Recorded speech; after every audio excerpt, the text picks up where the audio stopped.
It's a trial that made headlines across the country. 5 former members of Canada's World Junior Hockey team acquitted of sexual assault charges that centered around a night in 2018 with a woman identified only as EM. The verdict has sparked conversation about consent. At sexual assault support centers, consent education is a crucial component of the work they do in preventing sexual violence. SASC provides education and resources on consent to promote healthy relationships and safe communities. When you teach consent, but what a lot of people get out of it, again, comes down to this yes or no binary, it still becomes difficult. Harm still happens that kind of slips through the cracks because people will think like, well, I did consent to things, or that, a yes means a yes even if you change your mind and things like that. A lot of these myths can still kind of permeate and create harmful situations and understandings regardless of how much more prominent it has become. And that's why I think that, I don't think there is a point where we're talking about it necessarily too much.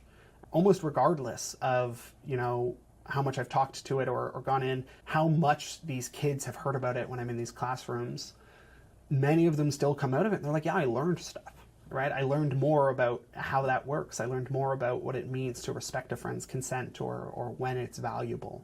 So yeah, I think that it needs to continue to be a core conversation because I think the more we talk about it and the more we normalize it, the more it challenges a lot of these really harmful kind of societal norms that contribute to harm, right? Things like locker room talk and, that kind of sexualizing behavior and the amount of times I have to get called into schools because the principals and teachers are like, they won't stop being weird to each other in the hallways, right? And so it's always a conversation that needs to happen because there's always new people that need to learn about it. When conversations like this come up, for example, particularly around the media, around the Hockey Canada stuff, another prominent narrative that came out of it was this kind of Him Too movement and some of the people that were there. And a lot of people hear about resources like ours and assume that, we are here for women, right? When we say survivors, they kind of hear women, and that's not necessarily their fault because that is very often how things have been socialized. A lot of the same stuff that, men get told their whole lives they have to strive to be also leads to a culture where men can't necessarily come forward and talk about this stuff. And so when we say we believe survivors, when we support survivors, that means everybody who has been harmed.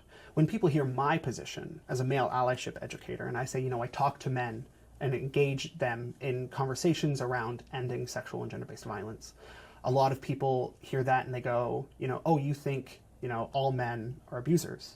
And I have to take it back and say, no, right? I don't think that's the case. I think that, as a man and talking to others, I see the harm that can come from a lot of these guys being kind of raised and socialized in a culture that tells them that violence and, sex and dominance are what matters from them rather than, everything else that they can bring as a person. And, I talk to them about the harms from that and how it hurts everybody, including themselves, right? When they can't come forward, when they can't talk.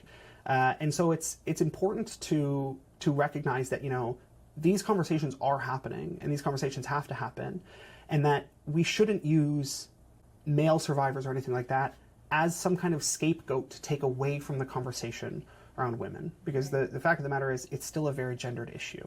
Sexual violence perpetration is 90% plus of the time by men, even when the survivors on the other side are men as well. And so the conversation has to happen. We have to call in our friends. We have to talk to them about why those jokes aren't okay. But we also need to talk to them about, why do we feel the need to push people away? Why do we feel the need to make those jokes and cause that harm? And what do we get from that?